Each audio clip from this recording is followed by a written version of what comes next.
The sun rises over the bustling streets of ancient Egypt as Pharaoh Ramses II stands tall, preparing for what he hopes will be his crowning achievement.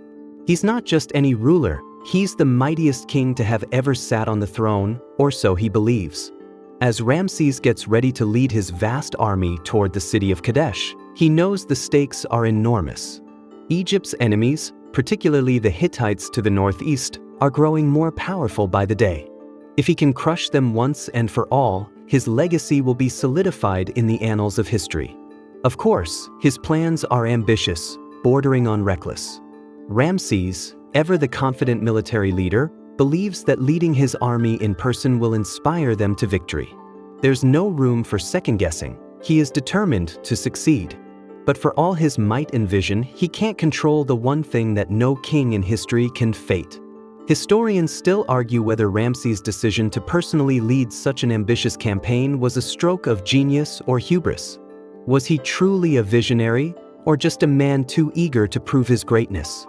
Before leaving, Ramses addresses his generals and soldiers, making it clear, this is not just another military campaign, it's a battle for Egypt's future. His army is formidable, thousands of soldiers, chariots, and support units, marching toward Kadesh with the confidence of an unstoppable force. The grandeur of this moment is palpable. The air crackles with anticipation, the promise of victory tantalizing just ahead. However, the path to glory, as Ramses is about to find out, is never as smooth as the conqueror imagines. For now, Ramses enjoys the optimism that comes with the beginning of every great campaign. But the road ahead is anything but certain. As his forces march toward Kadesh, there's an uneasy feeling in the air, one that even the mighty Ramses cannot shake. The Egyptian army marches with unwavering discipline, the rhythmic sound of thousands of boots and chariot wheels echoing across the dusty desert plains.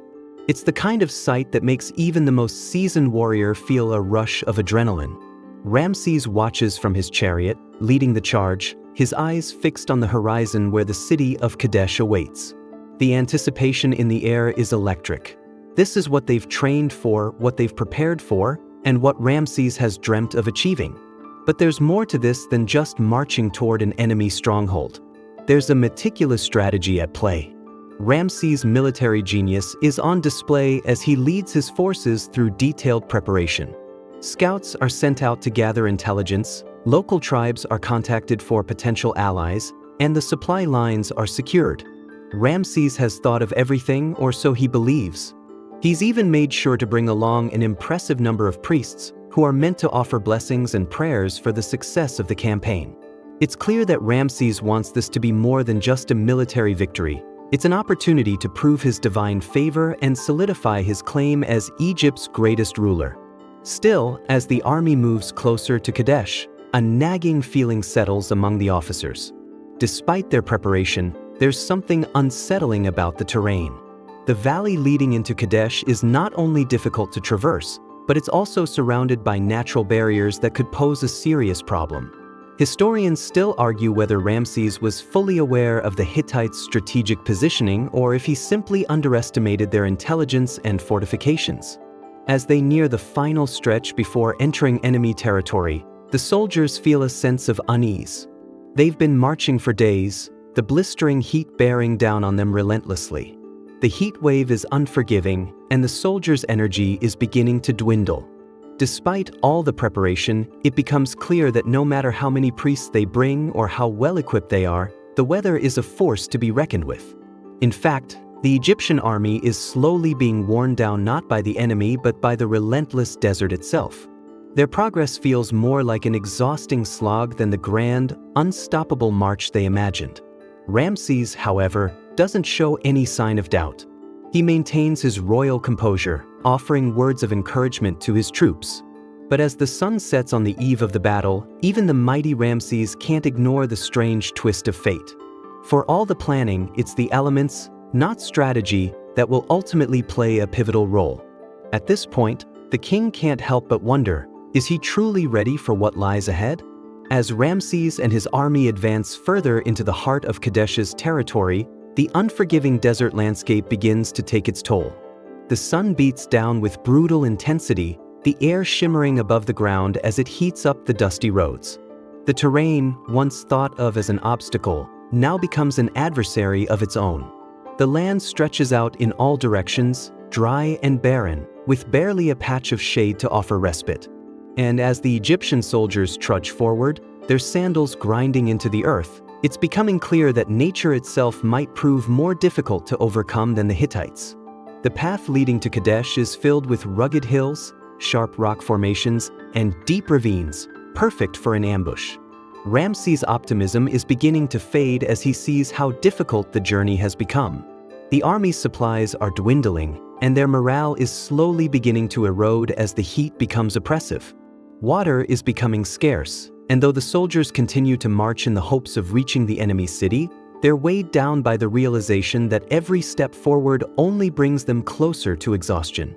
The air itself is thick with dust and sweat, and Ramses can feel the strain even in his own bones. The usually unflappable king is starting to show the slightest signs of fatigue, his once strong posture beginning to sag ever so slightly. He rallies his troops, reminding them of the glory that awaits them at Kadesh. But even the might of Egypt's king can't erase the fact that this environment is relentless.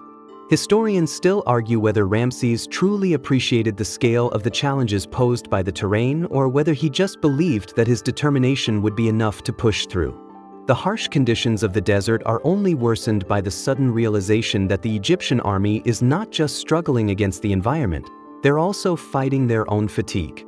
The men are physically drained, and many soldiers are starting to drop out, either from heatstroke or simple exhaustion. To make matters worse, Ramses' army has been marching for so long that their food supplies are nearly gone, and even the military rations are starting to taste like dust. The situation is bleak, but Ramses still refuses to accept defeat. His response? The same steely resolve that's made him one of Egypt's most celebrated pharaohs. He rallies his forces with the usual vigor, determined to face whatever comes next, but even his unwavering spirit can't suppress the growing tension in the ranks.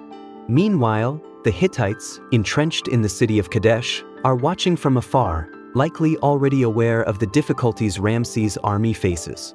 Could they be preparing an ambush? Ramses doesn't know it yet, but the storm brewing on the horizon will be far more than a physical one. As the days drag on, the Egyptian army finds itself in a precarious position.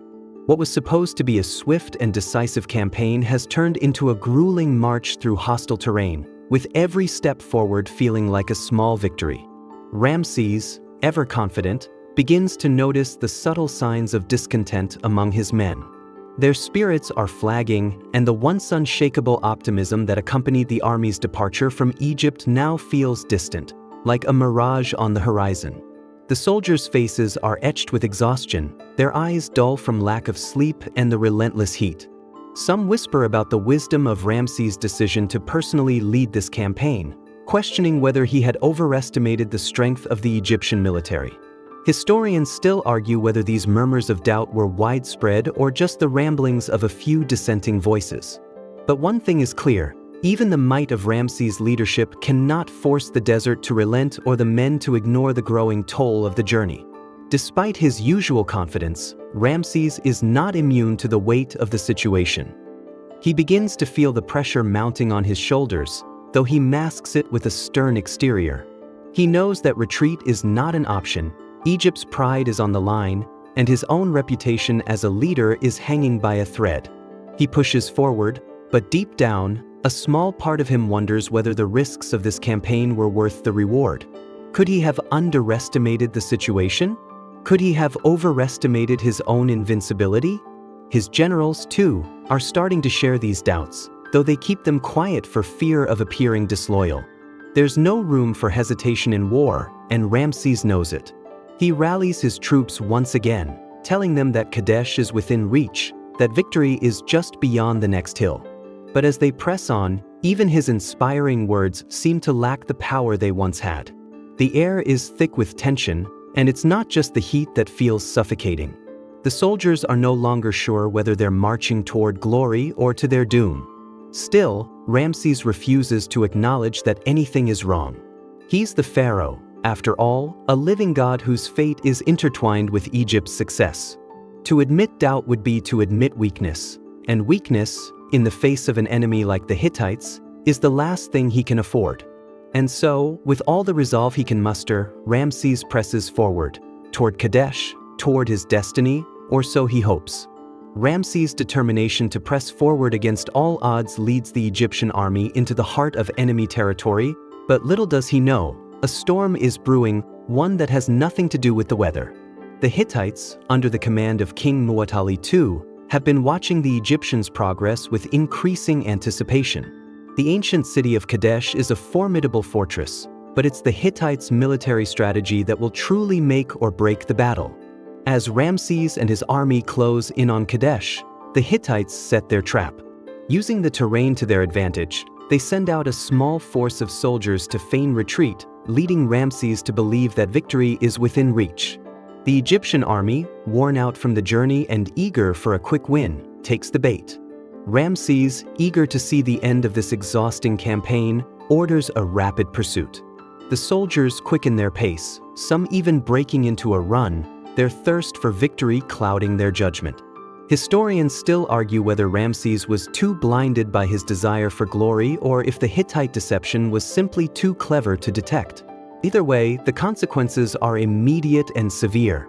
The small group of retreating Hittite soldiers suddenly disappears into the desert, only to be replaced by a much larger force that was hiding in ambush, waiting for the right moment. The Hittites have lured the Egyptians into a trap, and now, with the element of surprise on their side, they launch a full-scale attack. The Egyptian army, still recovering from its long march, is caught off guard. It's chaos as the Hittite soldiers, well-organized and battle-hardened, charge from all sides. The once confident Egyptians scramble to regroup, their formations breaking apart as they try to defend themselves.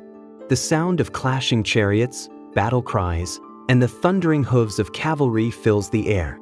For a moment, it seems like the Egyptian army is on the brink of collapse, with Ramses at the center of the storm, desperately trying to maintain control. In the midst of the battle, Ramses fights to keep his composure. He knows that the fate of Egypt rests on his ability to turn the tide. As the clash rages on, he realizes just how precarious his position is, surrounded, outnumbered, and facing an enemy that has orchestrated this ambush with ruthless precision. The battle is no longer a march to glory, it's a desperate struggle for survival. For a brief moment, it seems like Ramses' grand ambitions might come crashing down around him. But in true Egyptian fashion, the pharaoh refuses to back down.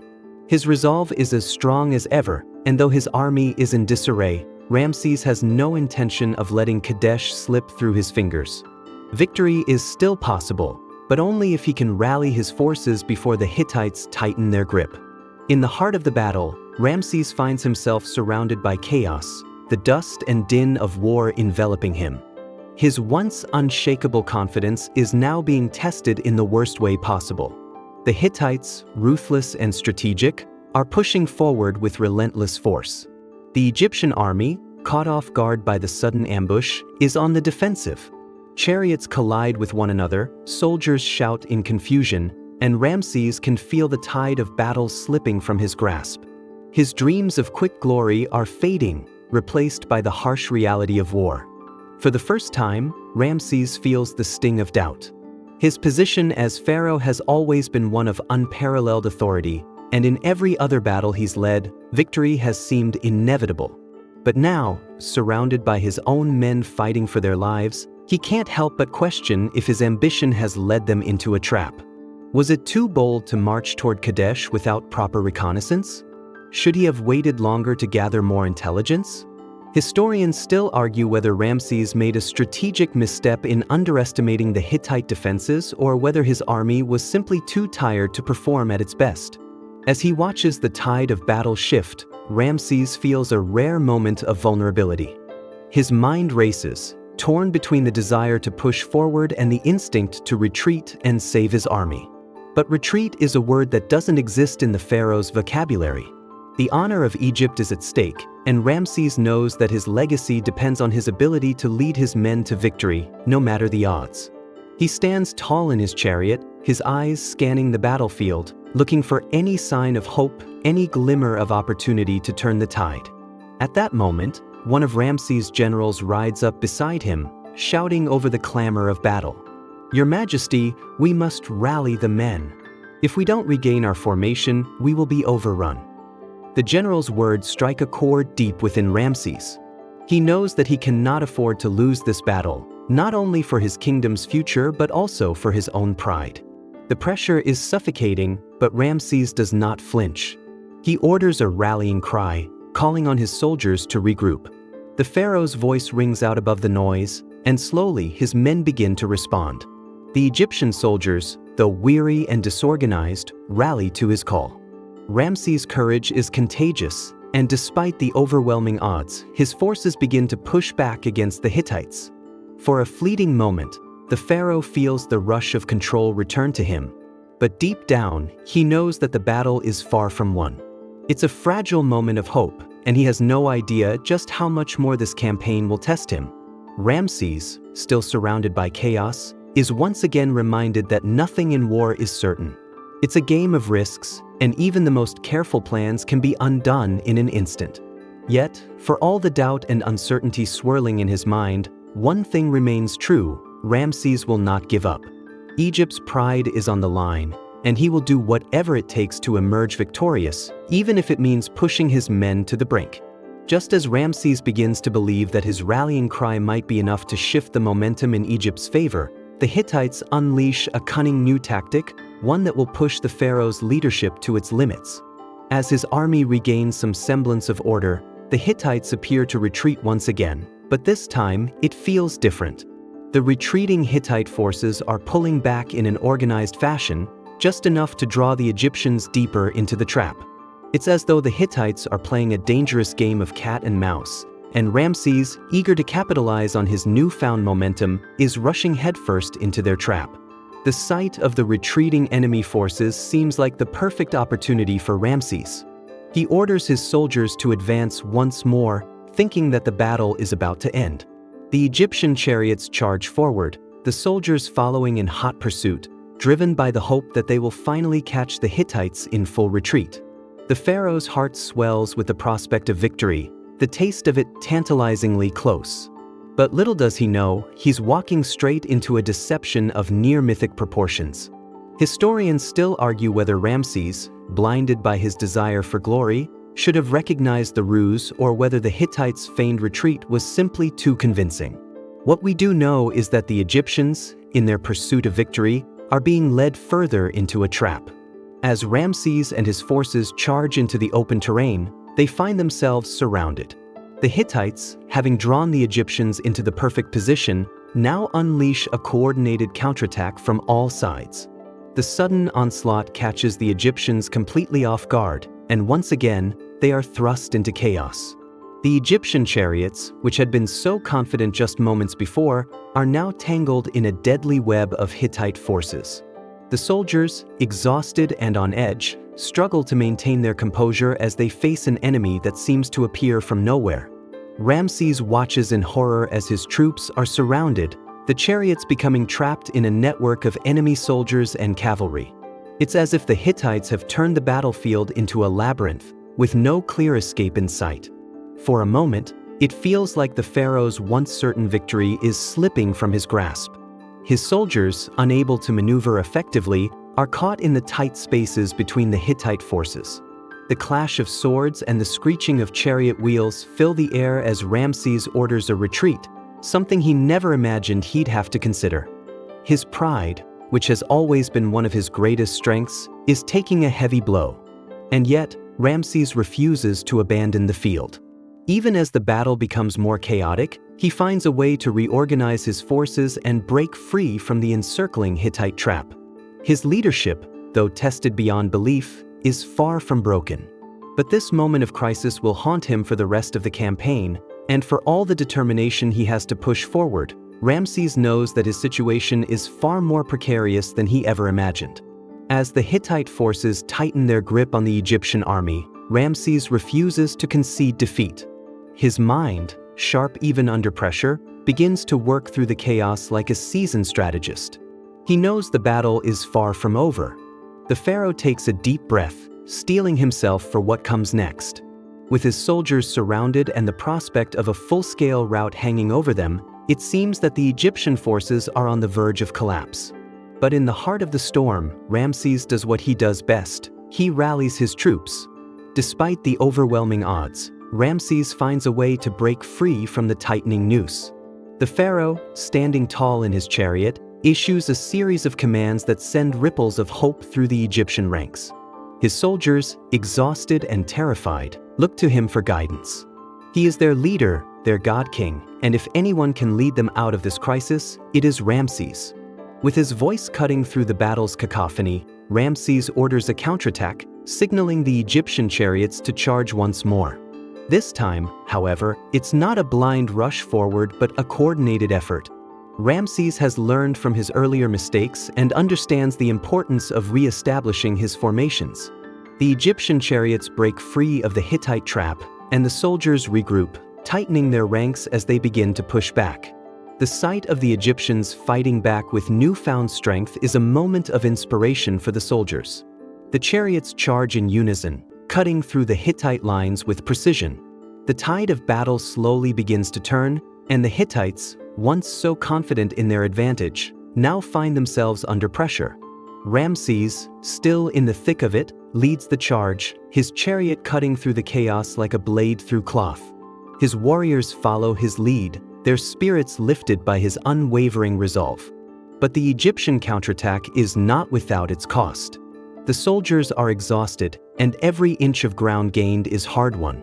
Ramses can see it in their eyes. They are fighting not just for their king but for their survival. The battle is now a desperate contest of wills. Each strike, each clash of weapons, is a testament to the resilience of the Egyptian forces. Yet, even as the counterattack gains momentum, Ramses knows that the Hittites are still formidable adversaries. The battle is far from over. Historians still argue whether this counterattack was the defining moment of the battle or merely a temporary shift in the tide. What is undeniable, however, is the effect Ramses' leadership has on his men. His unyielding spirit and refusal to accept defeat spark a flame of determination in the Egyptian ranks. Though the battle rages on, Ramses' name is once again etched in the hearts of his soldiers, and his resolve becomes a symbol of Egypt's strength. As the Egyptian counterattack rages on, Ramses begins to realize that his victory at Kadesh will not solely depend on the strength of his own forces. The pharaoh has always been a leader who values strength, but in this moment of crisis, he learns that victory in war is as much about alliances and communication as it is about direct combat. At Kadesh, Ramses is not fighting alone. He has allies, and their timely intervention will prove crucial to turning the tide. Ramses' allies, the local tribes and mercenaries from surrounding regions, have been positioned on the periphery of the battle, waiting for the right moment to join the fray.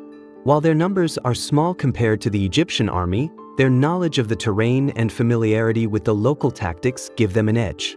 These allies had been hesitant to join the fight at first, unsure whether Ramses would be able to hold his own against the well-organized Hittites. But as the battle escalates and the Egyptians begin to rally, the allies realize that now is the time to act. Historians still debate how much of a difference these allied forces truly made. Some argue that their contributions were more symbolic than strategic, while others claim that they were pivotal in giving the Egyptians a much-needed advantage in the battle's final stages. Regardless of the exact impact, one thing is clear: Ramses is not alone.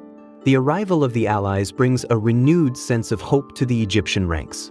The warriors who had been battling for hours now see fresh faces in the fight, and that renewed energy breathes new life into their efforts. But it's not just the allied forces that make a difference, it's the messengers. Ramses, who had long relied on his military acumen and battlefield instincts, now recognizes the importance of timely and accurate intelligence. As the battle rages on, he receives critical information from scouts and runners who have been braving the chaos to bring news of enemy movements, supply lines, and the locations of key Hittite commanders. These messengers, many of whom are no more than simple soldiers on horseback, play an unsung but vital role in ensuring that Ramses is able to adjust his tactics on the fly. One such messenger arrives at the pharaoh's side with news that the Hittites are growing increasingly disorganized.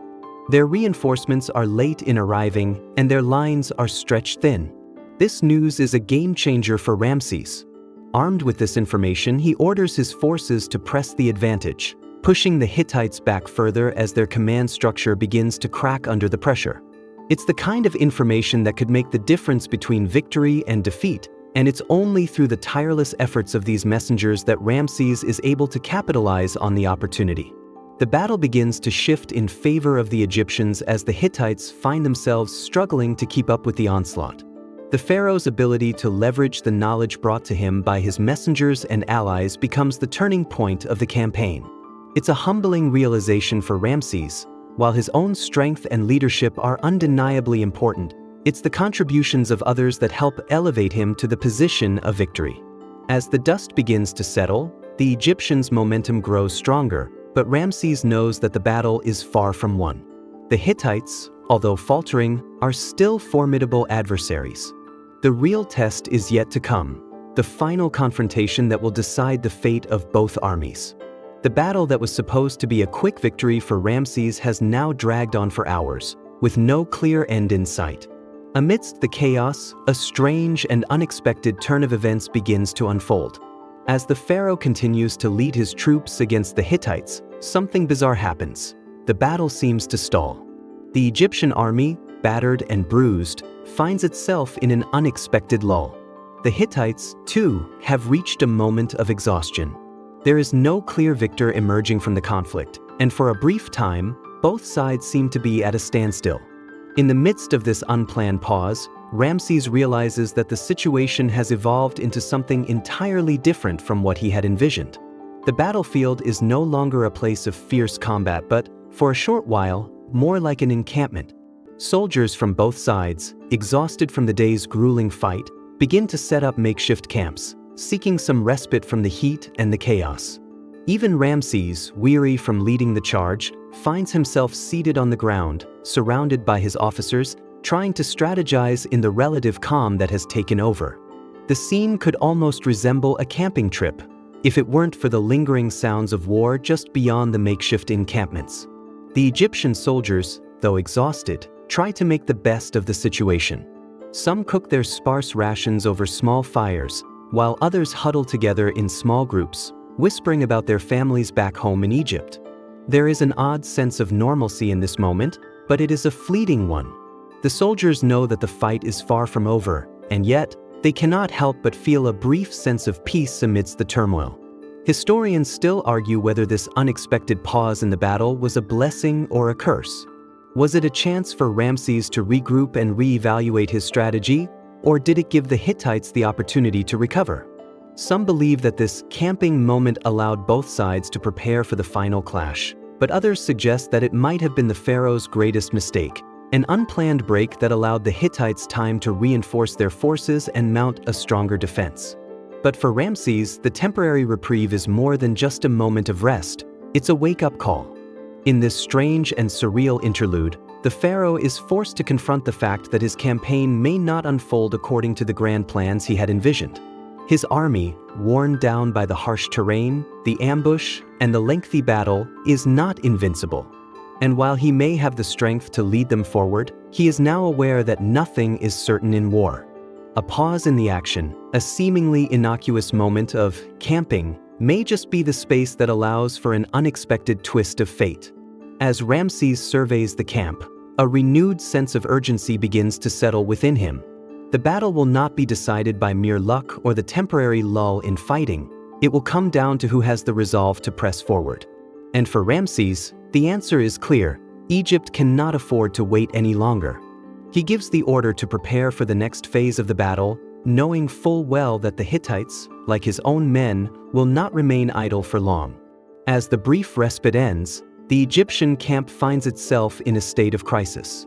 The soldiers, who had only moments ago felt the faintest sense of relief, now face an unexpected internal battle.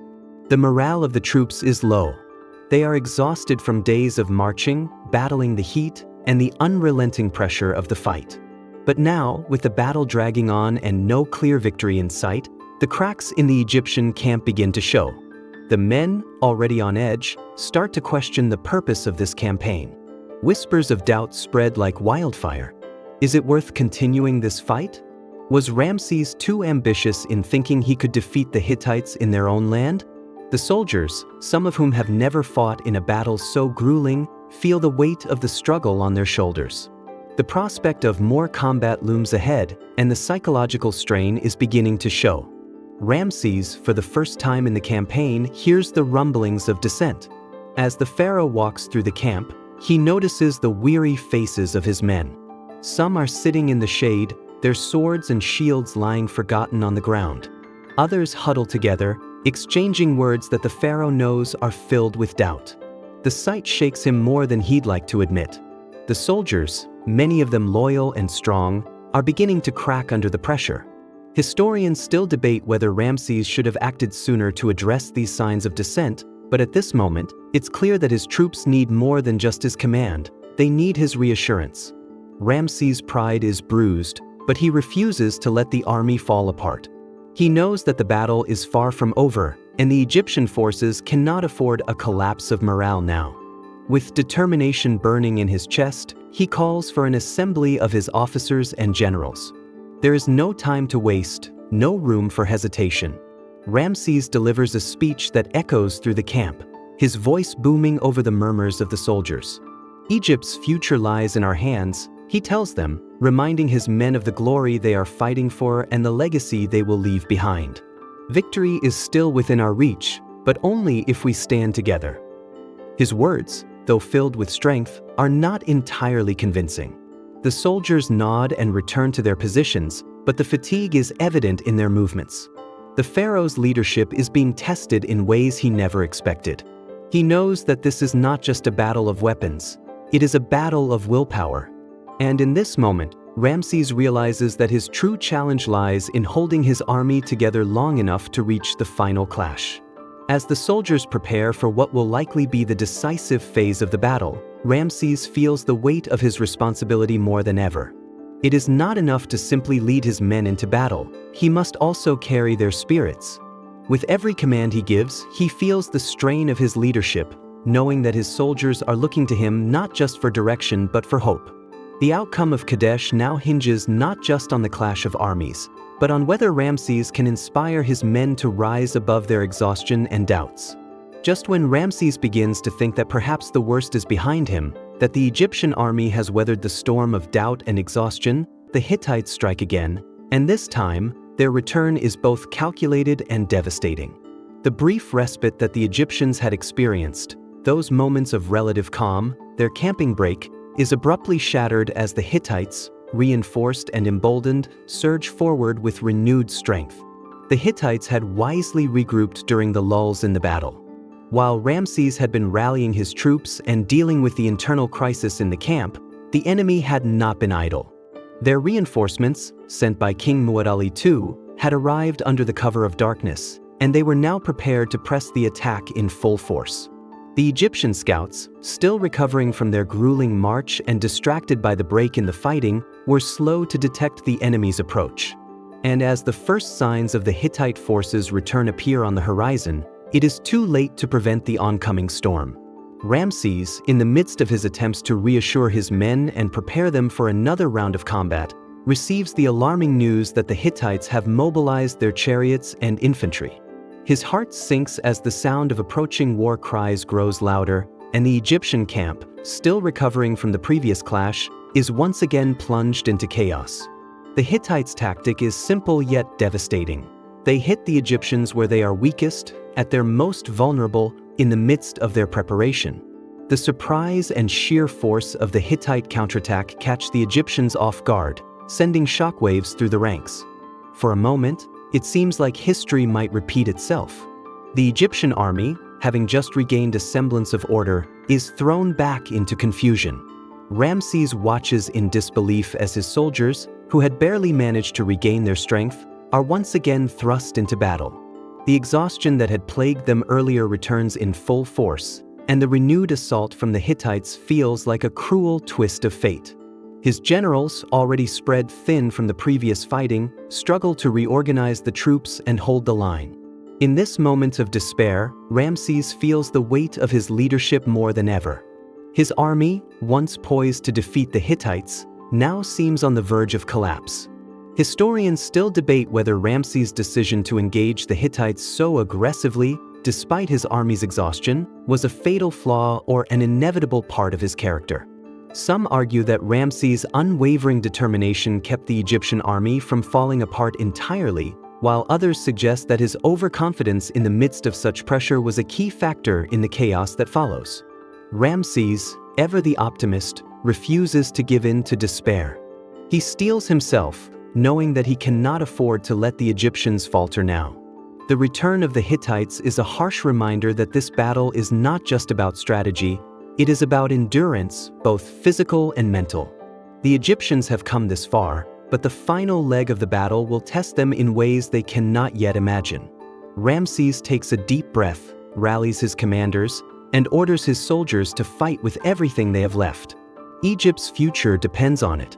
As the Egyptian army teeters on the brink of collapse, with the relentless pressure of the Hittites bearing down on them, Ramses begins to experience something that will turn the course of the battle, something that transcends the realm of human strategy. Amidst the noise of clashing weapons, the cries of wounded soldiers, and the pounding hooves of chariots, Ramses has a sudden moment of clarity. It is in the midst of this chaos, when all seems lost, that he feels an inexplicable sense of calm. In the middle of the blood-soaked battlefield, Ramses receives what he believes to be a divine message, an omen delivered by the gods themselves. The pharaoh, who had always considered himself the living embodiment of the divine, now feels a strange presence surrounding him. Some say it was a voice, others claim it was a flash of light. Ramses, standing in the thick of the chaos, believes that the gods have spoken to him, guiding him toward victory. This moment, mystical and powerful, will forever alter his perception of the battle and, perhaps, his entire reign. Historians still argue whether Ramses' divine revelation was a genuine religious experience or merely the result of exhaustion and stress. Some scholars suggest that Ramses, in the heat of battle, allowed his mind to conjure an image of divine intervention to boost his morale, while others believe that the pharaoh truly did receive a sign from the gods, something that affirmed his belief in his invincibility. Regardless of the interpretation, Ramses' reaction is undeniable. He is reinvigorated. The fatigue, the doubt, the uncertainty, all of it fades in that moment. The gods are on his side, and he cannot fail. With renewed energy and conviction, Ramses delivers a speech to his men.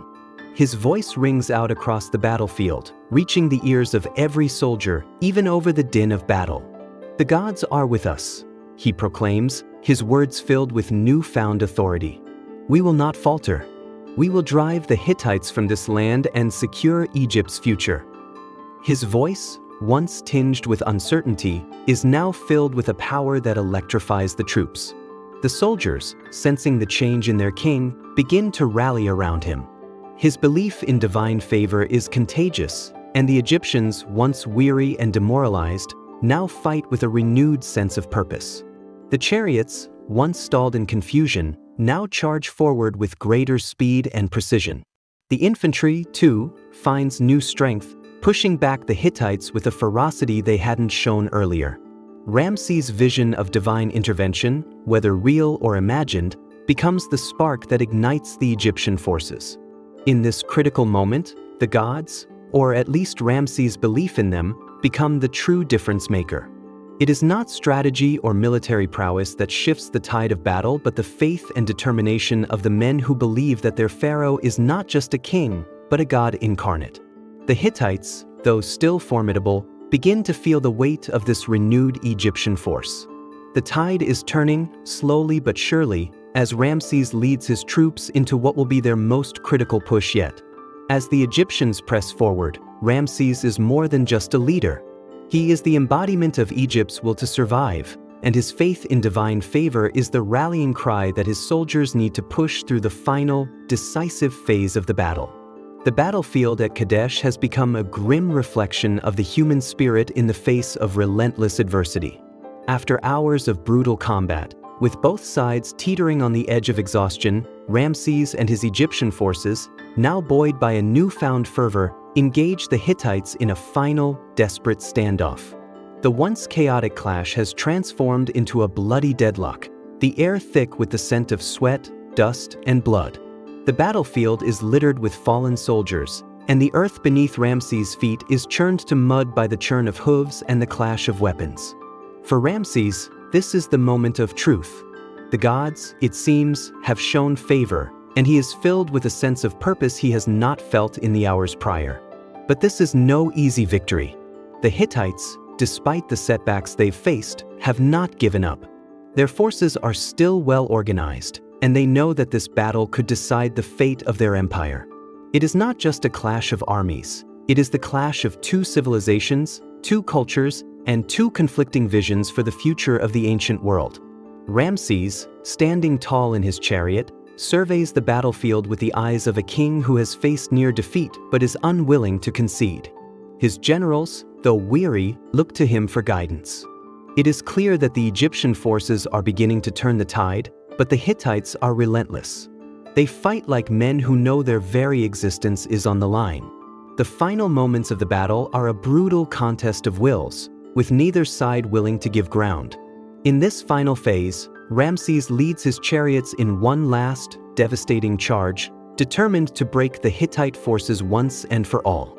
The Egyptians, their spirits lifted by their pharaoh's divine conviction, push forward with everything they have left. The chariots, with their deadly momentum, cut through the Hittite lines like a hot knife through butter. The Hittites, though fierce in their resistance, are finally overwhelmed. Their ranks begin to break, their formation faltering under the relentless assault. The sound of the final charge rings through the air, and Ramses can feel the weight of the moment pressing down on him. It is as if time slows, and every movement of his chariot becomes a battle unto itself. He knows that this is the decisive moment, not just for him but for Egypt's future. A single wrong move could cost them everything. But the gods, or so he believes, are on his side. With one final, thunderous push, the Egyptians break through the Hittite lines, and the enemy begins to retreat. The battle is won, not easily, not without sacrifice, but won nonetheless. The Hittites, exhausted and demoralized, pull back. Ramses, though victorious, is acutely aware of the cost. Thousands of lives have been lost, and the carnage is staggering. The once pristine fields of Kadesh are now scarred with the marks of war. His soldiers, though victorious, are left battered and broken. As Ramses surveys the battlefield, his heart swells with a mixture of pride and sorrow. He has won, but the victory is bittersweet. Historians still debate whether this final clash truly constituted a decisive victory or if it was, in fact, a stalemate. Some argue that Ramses' forces, though triumphant, failed to decisively crush the Hittites, and others point out that the battle itself became more of a war of attrition than a clear-cut military triumph. What is clear, however, is that the pharaoh emerged from Kadesh as a hero, a leader who, against all odds, led his people to a hard-won success. The Battle of Kadesh is over, and while the Hittites have been driven back, the cost of the victory weighs heavily on Ramses. The pharaoh stands amidst the aftermath of the carnage, the bodies of fallen soldiers scattered across the battlefield like discarded pieces in a forgotten game of war. The cries of the wounded echo in the distance, and the air is thick with the scent of death. Ramses, his armor battered and stained, surveys the field with a mix of triumph and sorrow. His heart swells with pride, but it is tempered by the sheer scale of the loss. For all his efforts, this victory, though necessary, feels hollow. Ramses has always been a leader of great ambition, a king who believed his destiny was to carve out a new era for Egypt. Yet, standing amidst the carnage of Kadesh, he is forced to confront a painful reality. War is not glorious. It is a brutal, unforgiving force that leaves destruction in its wake. He has won, but at what cost? Thousands of his soldiers have given their lives, and the very land he sought to protect is now soaked in their blood. The glory he had imagined feels distant, replaced by a quiet, lingering sadness. Despite the heavy toll, Ramses knows that his personal victory is undeniable. This is the moment he has longed for. His triumph over the Hittites will echo through history. The Egyptian army, though battered, has proven its strength, and Ramses has proven himself to be a leader of indomitable will. He was tested in ways he had never imagined, and yet he has emerged victorious. His name will be remembered for centuries to come as the king who faced near defeat, but never surrendered. Historians still debate the true outcome of the Battle of Kadesh. Was it a definitive Egyptian victory, or merely a costly stalemate? Some argue that the battle could have gone either way, and that the Egyptians only managed to hold their ground because of Ramses' leadership.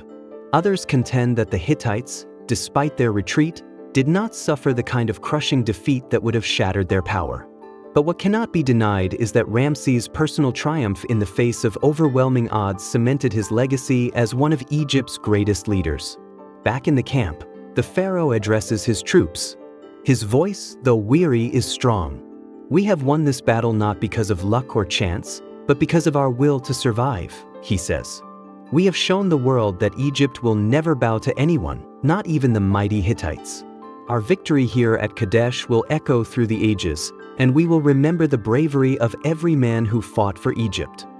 The soldiers, their spirits lifted by Ramses' words, cheer. But Ramses knows that this battle is not just about the glory of Egypt, it's about the toll that war takes on the soul. His thoughts turn to the future, to the years of rebuilding and healing that will follow this hard-won victory. The Hittites may have been pushed back, but Ramses knows that the scars of war will linger long after the battle has ended. As Ramses gazes across the battlefield, the weight of leadership settles back onto his shoulders. He has won the battle, but the true cost of victory is something only he truly understands. As the dust settles on the battlefield of Kadesh, the world begins to reckon with the outcome of one of the most iconic battles in ancient history. While Ramses II returns to Egypt with the pride of a conqueror, there are still scholars and military experts who disagree on whether this battle was truly a decisive Egyptian victory or a mere draw. The Egyptians, despite their claims of triumph, had failed to decisively crush the Hittites, and the outcome of the battle remains shrouded in debate. Ramses, with his flair for self-promotion, immediately sets about crafting his own narrative of the battle. In the aftermath, he claims a resounding victory and celebrates it with a grand procession back to Egypt. Monuments and inscriptions are commissioned, proclaiming that Ramses was the hero who single-handedly defeated the mighty Hittites at Kadesh. He wants his people and the world to believe that his leadership was the key to Egypt's dominance. Yet, while Ramses exalts his victory, there are others who disagree. Many of the Hittite forces were not destroyed or routed, they simply retreated. Ramses' forces may have held their ground, but they did not completely overwhelm the enemy. The Hittites, though beaten, were far from decimated. King Muwatalli II, the Hittite ruler, had managed to retreat with his army largely intact, preserving the core of his military might for future conflicts. Historians still argue over whether Ramses' victory at Kadesh was a tactical success or a strategic stalemate. Some view it as a Pyrrhic victory, where the Egyptians suffered heavy losses and failed to achieve a decisive strategic goal. Others believe that Ramses' leadership during the battle, his ability to rally his troops and turn the tide, made it a significant military achievement, regardless of the Hittite retreat. What cannot be denied is that Ramses successfully played up the battle's outcome, using the momentum of his return to Egypt to solidify his reign. He knew that the victory was a crucial moment in his long reign, one that he could not afford to let slip into history as a mere skirmish. The pharaoh's propaganda machine went into overdrive, producing stunning carvings and texts that painted Kadesh as a magnificent triumph, a victory of Egyptian might, secured by the indomitable will of Ramses II. Yet, even as Ramses inscribes his victory into the walls of temples and monuments, there is a lingering question. Was it truly a victory, or simply a well-crafted narrative? Over the centuries, scholars have questioned whether Ramses was justified in calling Kadesh a resounding success or if it was, in fact, a far more complex and ambiguous outcome than he allowed history to perceive. Ramses II returned to Egypt after the Battle of Kadesh, hailed as a hero by his people. But beneath the celebrations and the grandeur, the pharaoh was not the same man who had marched toward Kadesh with unshakable confidence. The battle, with all its violence, confusion, and close calls, had changed him in subtle yet profound ways. For all the victories he had claimed on the battlefield, Ramses had come face to face with the harsh reality of war, the sheer randomness of fate and the toll it takes on those who lead armies into battle. Despite the propaganda and the monuments proclaiming his triumph, Ramses could not escape the deeper truths that the Battle of Kadesh had revealed to him. The overwhelming fatigue of his troops, the moments of doubt he had felt, and the crushing weight of responsibility had shaken him to his core. The divine intervention he had believed in so strongly on the battlefield could not mask the fact that the costs of victory, both human and emotional, were high. Ramses had won, but it was not the easy, glorified victory he had imagined. Historians note that this victory, though significant in securing Egypt's position in the region, marked a turning point in Ramses' reign. It was not the unqualified triumph he had hoped for, and deep down he knew it. The aftermath of Kadesh was a time of reflection and re-evaluation. Ramses began to understand that his military campaigns would not be remembered for their sheer scale or the brilliance of his leadership alone. They would also be defined by the human cost, the soldiers who had fought and died, and the civilians who had to endure the aftermath. Ramses, ever the strategist, used Kadesh as a stepping stone in his long reign, but the personal toll was evident.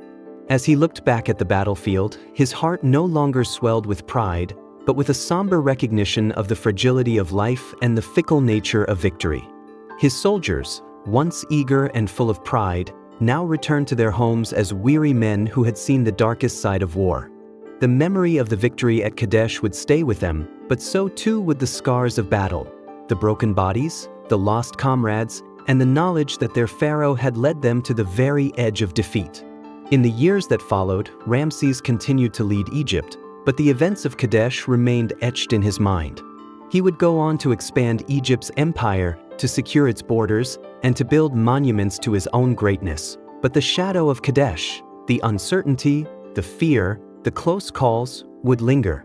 It was a battle that had shown him both the strength and the limits of his power. Historians reflect that Ramses, in the years after Kadesh, would transform from a man driven by the need to conquer and control into a ruler who understood that true power was not only in military success but in the ability to learn from one's experiences and adapt. Kadesh was not just a physical battle, it was a test of the mind and the soul, a test that Ramses passed, but with the sobering knowledge that even a king is not invincible. The Battle of Kadesh, though it occurred in the year 1274 BCE, would leave an indelible mark on history, one that would evolve over centuries, shaped by myth, triumph, and the inevitable distortion of time. Ramses II, like any great conqueror, understood the power of perception and the importance of crafting a legacy. In the years following Kadesh, the pharaoh turned the battlefield into a symbol of Egypt's resilience, and his narrative of the battle, one of divine victory and unstoppable Egyptian might, began to take shape in the annals of Egyptian history. Ramses' personal account of the battle, famously inscribed on the walls of temples and monuments, would become the accepted version of events for much of antiquity. He portrayed Kadesh as a resounding triumph, emphasizing his heroism in the face of overwhelming odds, and how, despite the surprise ambush by the Hittites, he had single-handedly rallied his forces and led them to victory. This narrative was so powerful and well-promoted that it overshadowed the reality of the battle, where both sides suffered significant losses and neither emerged with a clear-cut, decisive victory. But as time passed, and as more historical records and archaeological findings were unearthed, a more nuanced picture of Kadesh began to emerge. Later historians and scholars, especially during the reigns of later pharaohs and foreign empires, would look at Kadesh not as a total Egyptian triumph but as a battle that was fought to a standstill, where both sides had reason to claim partial success. The Hittites had not been crushed, only driven back, yet their forces were not destroyed. Ramses, for all his military prowess, had not wiped out the Hittite threat. Instead, the battle resulted in a tense balance, a moment of pause between two great powers. Historians still debate the true significance of the battle. Some view Ramses' personal account, with its focus on his divine intervention and heroic triumph, as a clever propaganda tool designed to cement his legacy as Egypt's greatest ruler. Others argue that, in reality, the battle was more of a diplomatic standoff, with both sides ultimately seeking peace, realizing that neither could afford a full-scale war. In the years that followed, Ramses would broker peace with the Hittites, marking the beginning of a long period of relative stability between Egypt and the Hittite Empire, a diplomatic resolution that many historians see as the true result of the Battle of Kadesh. Despite the varying interpretations of Kadesh, what remains undeniable is its impact on Ramses' legacy. The battle and the subsequent peace treaty with the Hittites were crucial moments in his reign, not only solidifying his position as Egypt's ruler but also securing his place in history. Ramses' portrayal of himself as the hero of Kadesh became an essential part of his identity, woven into the fabric of Egyptian royal propaganda. The pharaoh's monumental temples, his inscriptions, and his public speeches all sought to immortalize his leadership in the battle, making Kadesh an integral part of his personal and dynastic narrative. Over time, Kadesh evolved from a real historical event into a symbol of Egypt's enduring power, a tale of a king who faced impossible odds and emerged victorious. The myth of Ramses' invincibility, crafted by the pharaoh himself, became deeply embedded in Egyptian culture and later in the world's collective consciousness. Yet, in the quiet corners of history, the more complicated truths of the battle linger, truths that highlight not only Ramses' skill but also his vulnerability and the unpredictable nature of war. For Ramses, Kadesh became more than just a battle. It was a defining moment in his reign, one that shaped his actions for the rest of his life. It was a moment when he faced the uncertainty of war, confronted his doubts, and emerged with a newfound sense of his own mortality. It was a battle of not just armies, but of identities, a battle where Ramses, for all his might, had to reconcile the man he was with the legend he would become. And as the centuries passed, Ramses' myth would only grow, as myths often do, filled with grandeur and heroism, even as the complex reality of the battle faded into the shadows of time.